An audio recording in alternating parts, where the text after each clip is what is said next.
It is May 22nd, 2021. I'm Andy, and this is the Minorcan Mullet Report from the Golden Ray Rec Site in the St.simons Sound.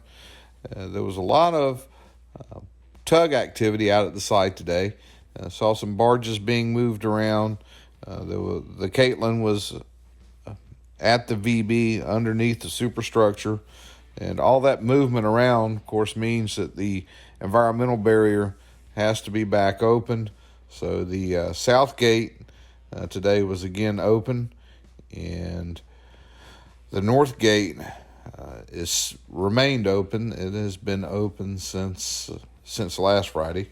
The unfortunate thing about this is with the gate open, the environmental barrier is not nearly as effective as it was designed for withholding contaminants inside from the wreck itself inside the site. When it's open like that, of course, depending on what the wind's doing, it's gonna escape the barrier. Know it's necessary now, and these tugs are out doing what they've got to do, moving these barges around as there are signs, and it's another part of the unfortunate side effect of the fire. There we can see the Caitlin underneath the superstructure of the VB inside, and just a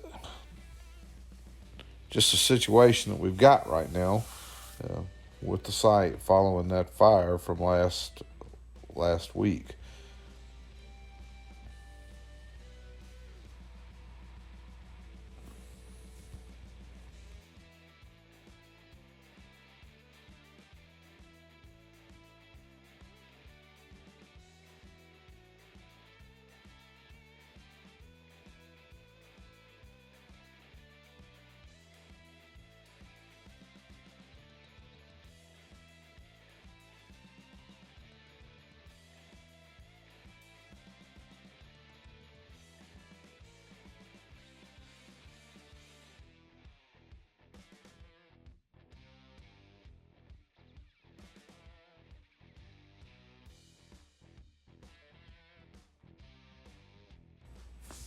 Now, as we got around, we could see personnel on top of the ship again.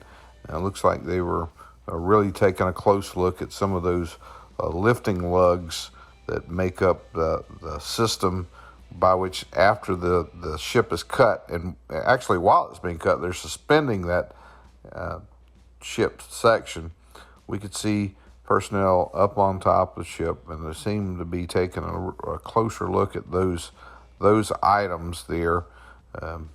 Again, you can see that damage that was caused by the fire, and also some of the rippling of the hull material, that hull plating. It's quite easy to see now, and you can really see the ribs and structure that those plates are welded into that make up the hull of the ship. It's very easy to see that, and you can kind of see the waves in there from that's again from that heating of those that steel during the fire from last Friday on the 14th. They did have the maintenance barge was underneath the VB, and this is back towards the bow section of the Golden Ray. We can see the cranes out there. The dive boat was out there as well, and we think those divers were out there taking care of some business with the environmental barrier. And we got a picture of that. It almost looked like maybe a connector that they use for a section of the environmental barrier. But the neat thing about it today is we could see the grid section. Now, this is the part of the system that they've got there to hold the debris, the larger debris inside the wreck site.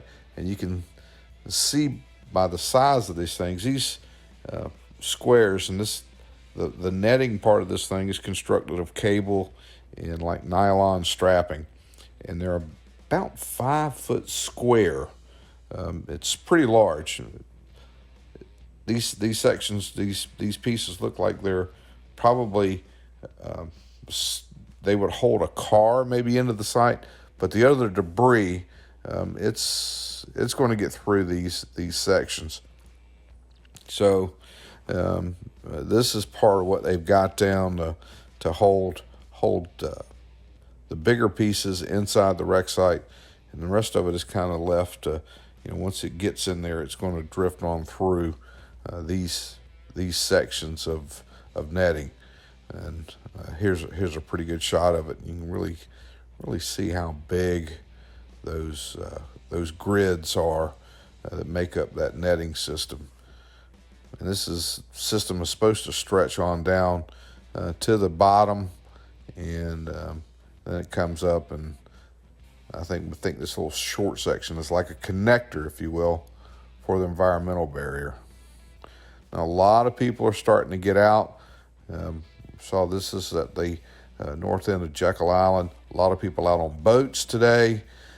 Folks out taking a look at the wreck site, and just doing fishing and boating, and the weather is warming up, and the traffic is definitely getting busier out at the site.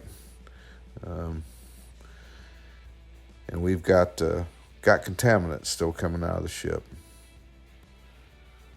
Well, hey, that's about it for the report today. We want to ask everybody to click on that subscribe button, send us some comments. Most of all, we want you guys to stay safe out there.